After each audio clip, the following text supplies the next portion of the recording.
සුබ දවසක්. අද ඔයාලට හදන්න කියලා දෙන්න යන්නේ මම පාස්තා එකක්. පාස්තා එහෙම corrugate වලින් එහෙම නැත්නම් zucchini. ඔයාලා දැකලා තියෙනවා මේ zucchini කියන්නේ වට්ටක ලපටි ගෙඩි වර්ගයක්. වට්ටක වර්ගයක්. වට්ටක නෙවෙයි වට්ටක වර්ගයක් මේක zucchini කියන එක.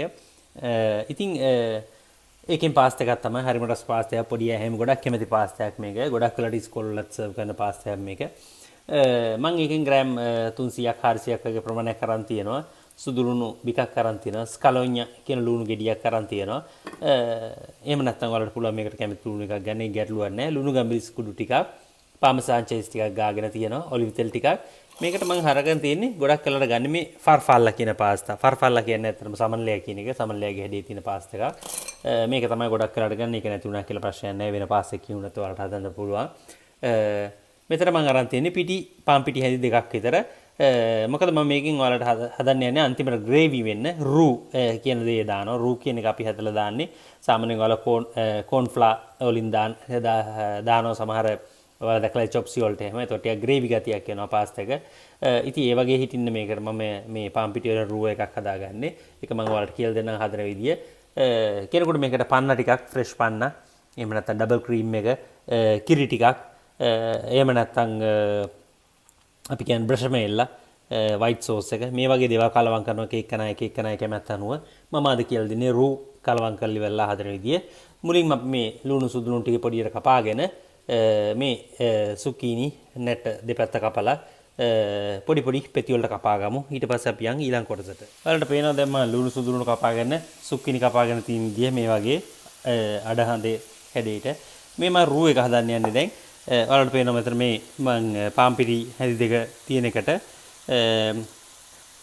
ඔලිව් තෙල් ටිකක් එකතු කරනවා. කෙනෙකුට මේකට පුළුවන් තව රස වැඩි වෙන්න බටර් ටිකක් එකතු කරන්නත් උණු කරගත්ත.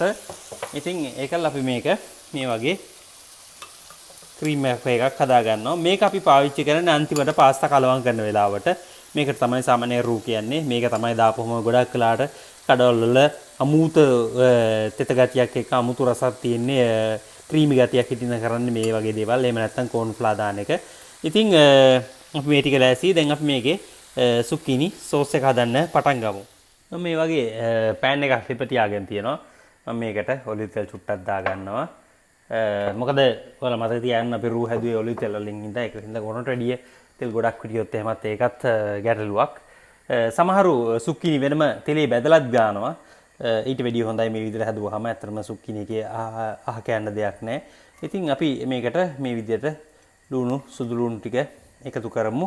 එකතු කරලා මේ ටික චුට්ටක් කළා අපි තෙලේ බැදෙන්න ආරෙමු. ඒක විනාඩි දෙකක් විතර තෙලේ බැදුනට පස්සේ අපි ඊළඟ කොටසට යමු. ඔයාලට පේනවා දැන් ලුණු සුදු ලුණු ටික රොස් වෙලා තියෙන්නේ. එහෙම නැත්නම් රොසලාර වෙලා, කර වෙලා නෙවෙයි. අපි මේ වෙලාවේ මේ සුක්කිනි ටික මේ විදිහට එකතු කරගන්නවා. මේකත් අපි තෙලේ විනාඩියක් හමාරක් හිමීට වැඩි ගින්දරේ විනාඩියක් දෙකක් පොඩ්ඩක් රන්වන් පාට වෙන්න බැදෙන්න ආරෙමු. ඊට පස්සේ බලමු අපි මොකද්ද කරන්න තියෙන්නේ කියලා. විනාඩි කිහිපයක් යනකොට මේ සුක්කිනි ටික රොසලාර වෙලා තියෙනවා. මේකට දැන් මේ වෙලාවේ ලුණු ගම්බිරිස් ඇති ප්‍රමාණයට එකතු කරගමු. ඊට පස්සේ අපි ගින්දර අඩු කරලා මේක හිමීට කුක් වෙන්න තියමු. සුක්කිනි හොඳට තැම්බෙනකන්. සුක්කිනි සාමාන්‍ය තැම්බුණාම අල වගේ මේ වගේ පොඩි වෙලා යන්න ඕනේ. තාම එහෙම වෙන්නේ නැහැ. මේ කණික ප්‍රමාණය ගොඩාක් අඩු වෙනවා. ඒ විදිහට තැම්බෙද්දි. දැන් බලමු මේක සම්පූර්ණයෙන්ම කුක් වුණාට පස්සේ මොකද්ද වෙන්නේ කියලා. සාමාන්‍යයෙන් සුක්කිනි බාගෙට තැම්බීගෙන එනකොට අපිට පුළුවන් පාස්තා එක ලිප තියාගන්න, පාස්තා එක තඹ ගන්න. විනාඩි 8ක් තඹන්න තියෙන පාස්තා එක නම් විනාඩි 6ක් විතර තඹලා අපි ගමු. අපි බලමු සුක්කිනි තැම්බෙන වෙලාවට ඊළඟ කොටසට ගිහිල්ලා මොනවද කරන්න තියෙන්නේ කියලා. ඔයාලට පේනවා දැන් මේක මොන වගේ තියෙන්නේ කියලා සුක්කිනි ටික. දැන් අපි මේලට ටිකක් විනාඩි කිහිපයක් අඩුවෙන් තඹගත්ත පාස්තා ටික මේකට මේ වගේ එකතු කර ගන්නවා. ඒක අපි කලවම් කරගන්නකොට මේ වෙලාවේ තමයි මම කිව්වේ ඔයාලට පුළුවන් පාන ටිකක්. දැන් අපි හදාගත්ත මේ රූ ටික එහෙම නැත්නම් කිරි ටිකක් එහෙම නැත්නම් බ්‍රෂමෙල්ල ටිකක් මේ වගේ දෙයක් මේ වගේ වෙලාවට එකතු කරන්න. මේ දැන් අපි එකතු කරගත්තේ මම අර හදාගත්ත කිව්ව පාන් පිටි තෙලුයි තියෙන රූ එක.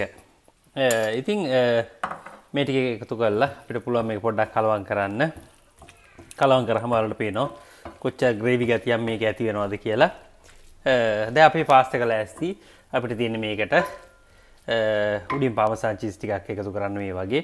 එකතු කරලි වෙලා මේසටත් අපි සාමාන්‍යයෙන් පාමසාන් චීස් ටිකක් යවනවා. ඉතින් මේ තමයි පාස්තා සුක්කිනි. පොඩි අයත් හරි ආස කෑමක් මේක. ඉතින් ඔයාලත් බලන්න හදන්න කොහොමද පාස්තා සුක්කිනි කියන එක.